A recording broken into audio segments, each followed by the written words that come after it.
राजकीय महाविद्यालय बारा से मैं डॉक्टर राकेश वर्मा, सहायक आचार्य, राजनीति विज्ञान विभाग, इस ऑनलाइन क्लासेस में बीए सेकेंड ईयर के छात्र छात्राओं का राजनीति विज्ञान विभाग में स्वागत करता हूँ।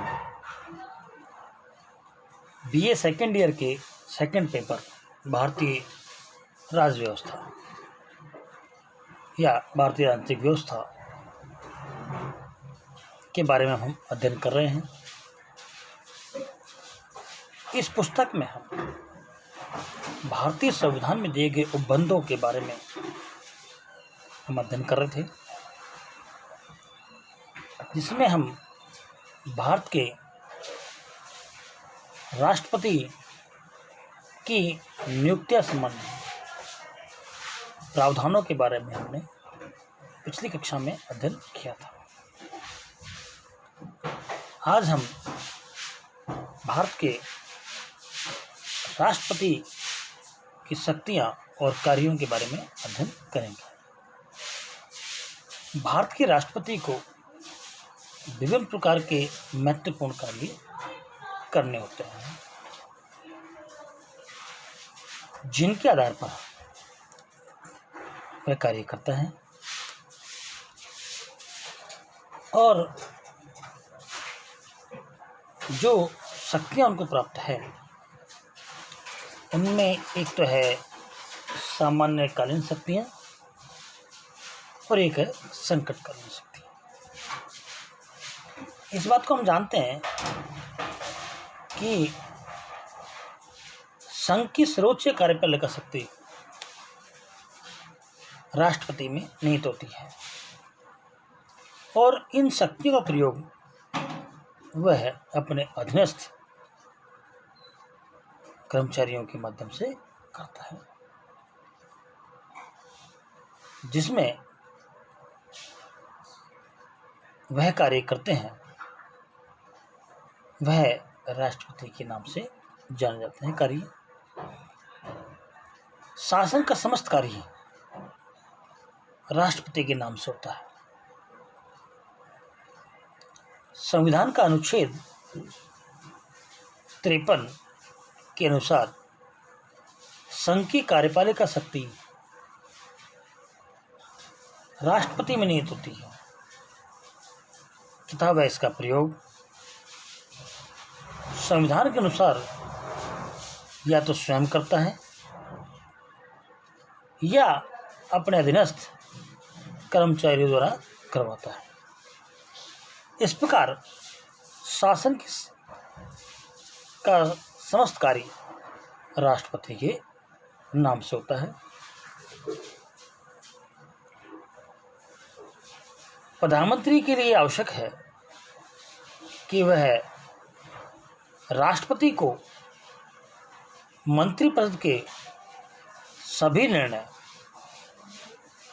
और प्रशासनिक संबंधी मामले के बारे में वह राष्ट्रपति को सूचना दें।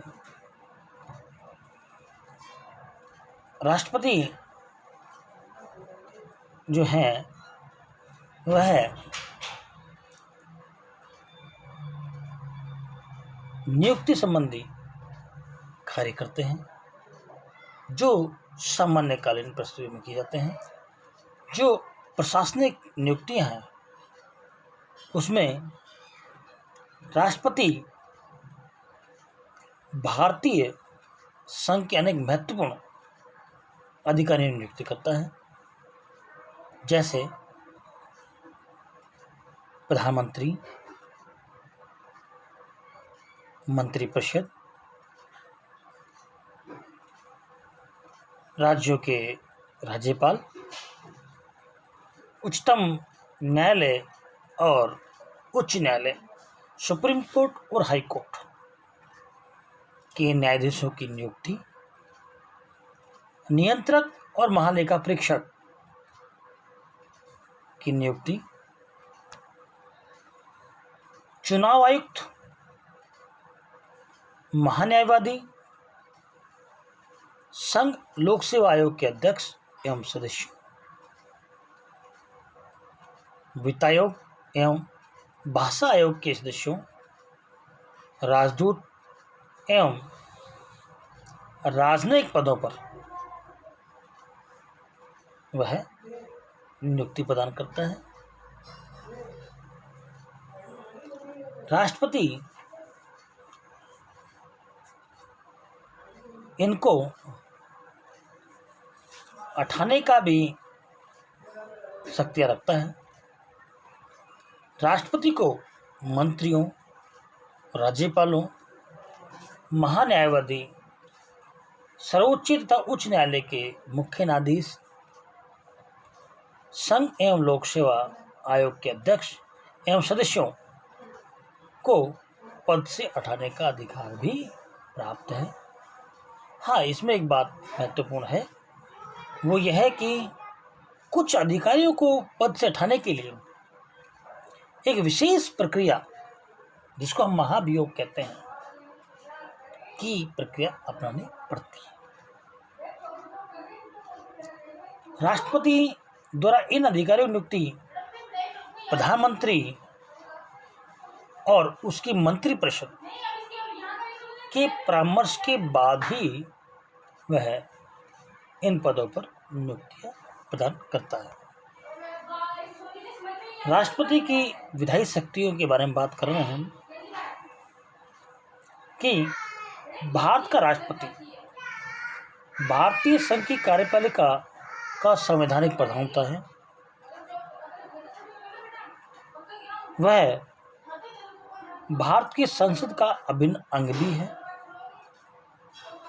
और इस रूप में राष्ट्रपति को विधायी शक्तियां प्राप्त है। वह संसद का अधिवेशन बुला सकता है, संसद के सत्र को आहूत कर सकता है और उसी के द्वारा संसद का सत्रावसान भी होता है। वह किसी भी समय लोकसभा को भंग कर सकता है। हाँ, एक बात ध्यान देने वाली यहाँ है कि राज्यसभा को राष्ट्रपति भंग नहीं कर सकता। लोकसभा को तो भंग कर सकता है, परंतु राज्यसभा को भंग नहीं कर सकता। संसद के अधिवेशन के प्रारंभ में राष्ट्रपति दोनों सदनों की बैठक ले सकता है और अभिभाषण कर सकता है। संसद की एक सदन में या एक साथ सम्मिलित रूप से दोनों सदनों में अभिभाषण कर सकता है। लोकसभा के लिए प्रत्येक साधारण निर्वाचन के पश्चात प्रथम सत्र के आरंभ में और प्रत्येक वर्ष के प्रथम सत्र के आरंभ में सम्मिलित रूप से संसद में अभिभाषण करता है। संसद द्वारा पारित विधेयक होते हैं। राष्ट्रपति की अनुमति के बाद ही वह कानून बनते हैं। राष्ट्रपति दो आंग्ल भारतीयों को, इसको एंग्लो इंडियन कहते हैं, लोकसभा में सदस्य मनोनीत करने का अधिकार है। राष्ट्रपति को यह प्रतीत हो कि एंग्लो इंडियन समुदाय के लोगों का प्रतिनिधित्व नहीं है, इस स्थिति में वह दो एंग्लो इंडियंस को सदस्य नियुक्त कर सकता है। संसद में राज्यसभा में वह 12 ऐसे सदस्यों को मनोनीत करता है जो कला, साहित्य, पत्रकारिता, विज्ञान एवं सामाजिक कार्य आदि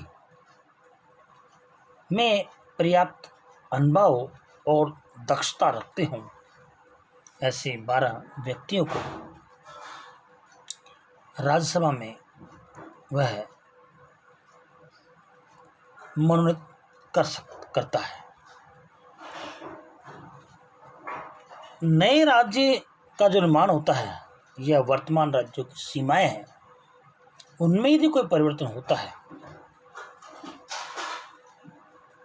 तो राष्ट्रपति की अनुमति के उपरांत होता है। धन विधेयक तथा संचित निधि में व्यय होने वाले विधेयक राष्ट्रपति की अनुमति के बाद ही वह कानून बनते हैं। राष्ट्रपति की इस शक्ति की टिप्पणी करते हुए डॉक्टर महादेव प्रसाद शर्मा ने लिखा है कि राज्य के विशेष प्रकार के विधेयकों को स्वीकृति देने की राष्ट्रपति की शक्ति वास्तविक तथा अबाध है। ऐसे कर, टैक्स जिन पर राज्य हित जुड़े हैं, प्रभाव डालने वाले विधेयक, राज्यों के बीच व्यापारिक और वाणिज्यिक और समागम पर निर्बंधन लगाने वाले विधेयक,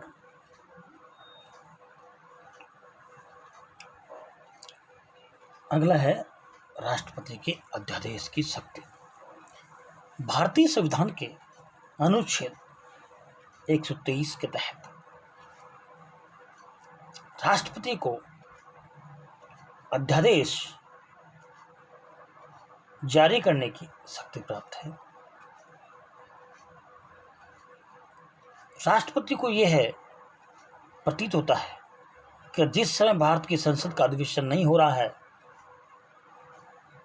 उस समय राष्ट्रपति अध्यादेश जारी करता है। इन अध्यादेशों को संसद द्वारा पास किए गए अधिनियमों के समान ही मान्यता प्राप्त है। यह अध्यादेश संसद का अधिवेशन प्रारंभ होने के 6 सप्ताह तक लागू रहेंगे,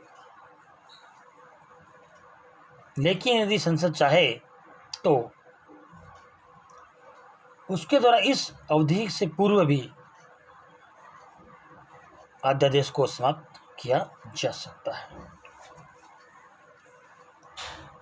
राष्ट्रपति को सैनिक शक्तियां प्राप्त हैं। ये हम जानते हैं कि राष्ट्रपति तीनों शक्तियों, जल, थल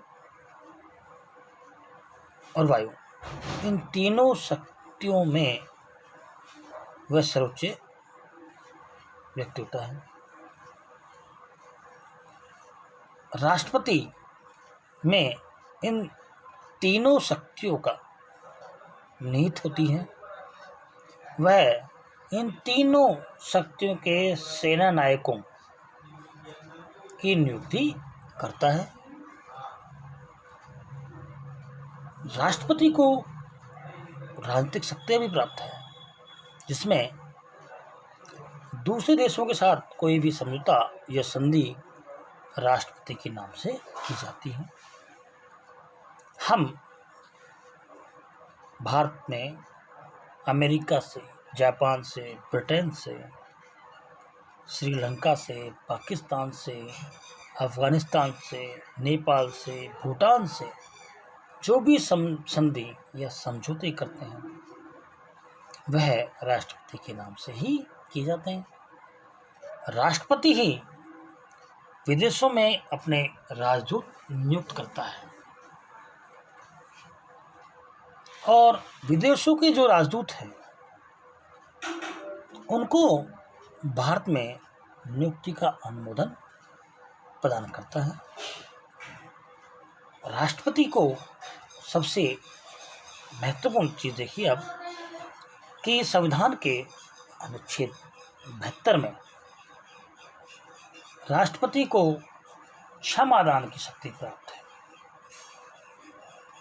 संविधान के अनुच्छेद 72 के अनुसार राष्ट्रपति को किसी अपराध के लिए दोषी ठहराए गए किसी व्यक्ति के दंड को क्षमा करना या कम करने की शक्ति प्राप्त है। राष्ट्रपति किन्हीं अपराधियों को क्षमा प्रदान कर सकता है या उसके दंड को कम या खत्म भी कर सकता है। इस शक्ति का प्रयोग उन सब बातों में जहां दंड सैनिक न्यायालय द्वारा दिया हो या उन बातों में जहां मृत्युदंड दिया हो, राष्ट्रपति की क्षमादान करने की शक्ति महत्वपूर्ण रखती है। राष्ट्रपति का क्षमादान का अधिकार उन सब मामलों और अपराधों को प्रभावी होगा जिनका संबंध संघ की शक्तियों से संबंधित अपराधों से होगा। राष्ट्रपति अपने क्षमादान की शक्ति का प्रयोग मंत्रियों की मंत्राणा के आधार पर ही करता है।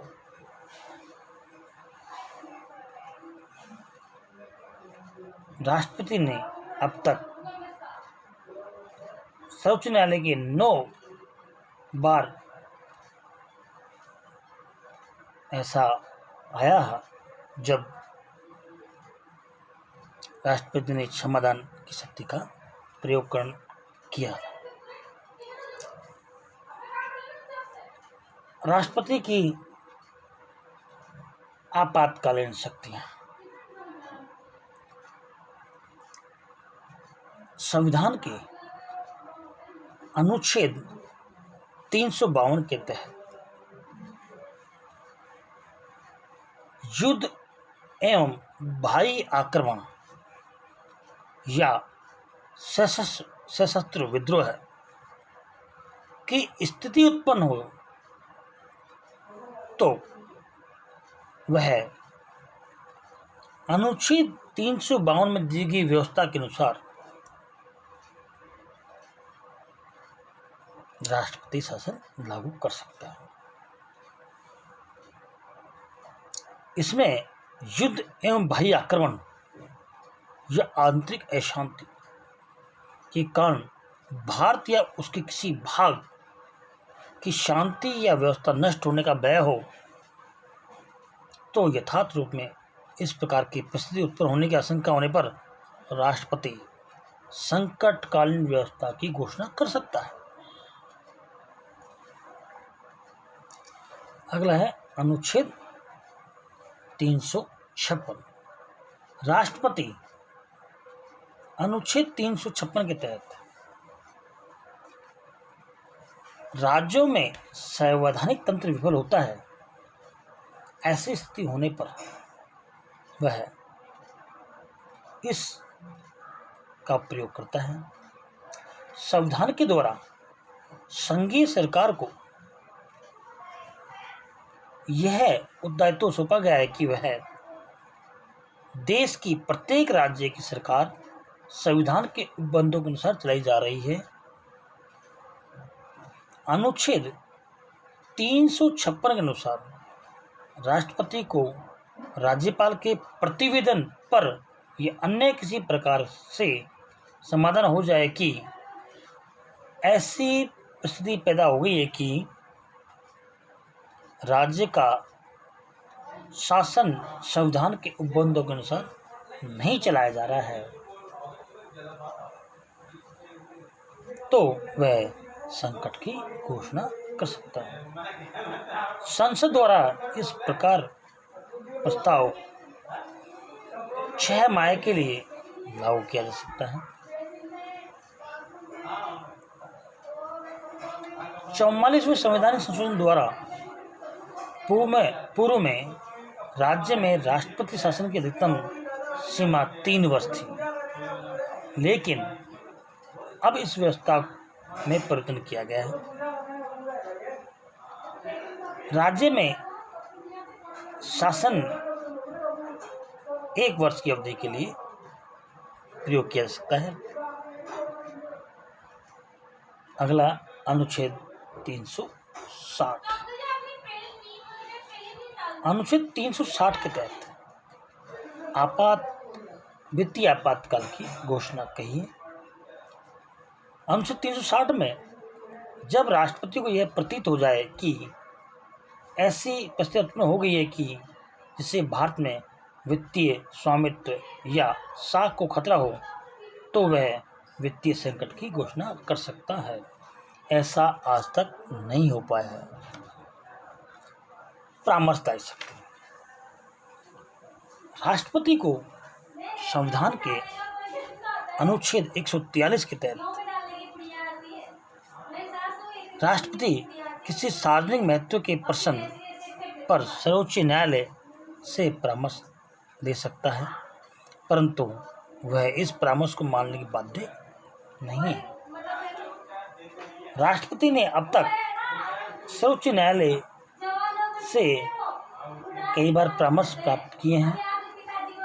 10वीं बार अध्यादेश अयोध्या विवाद जो चल रहा था, उसके प्रसंग में सर्वोच्च न्यायालय ने से परामर्श मांगा था, जो अयोध्या राम मंदिर विवाद था, परंतु सर्वोच्च न्यायालय ने इस विषय पर परामर्श देने से इनकार कर दिया था।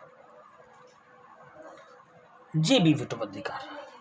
राष्ट्रपति किसी विधेयक पर अनुमति दे या न देने की निर्णय लेने की सीमा का अभाव होने के कारण राष्ट्रपति जेबी वीटो का प्रयोग कर सकता है। अर्थात राष्ट्रपति इसका प्रयोग तब करता है जब उसको लगता है कि इस पर निर्णय मैं अभी नहीं दूं। इसका प्रयोग सर्वप्रथम माननीय ज्ञानी जेल सिंह जी ने 1986 में डाकघर संशोधन अधिनियम में किया था। इस प्रकार हम आज राष्ट्रपति की शक्तियों के बारे में हमने अध्ययन किया। हम इस बात को मानते हैं कि संविधान ने जो उपबंध दिए गए हैं, उन उपबंधों में राष्ट्रपति को महत्वपूर्ण शक्तियां प्रदान की। उन शक्तियों में जो प्रशासनिक शक्ति, जिसको हम नियुक्ति की बात करें, और दूसरा है विधायक शक्ति, तीसरा है उसकी आपातकालीन शक्ति। इस क्लास में इतना ही। सभी को धन्यवाद। Thank you.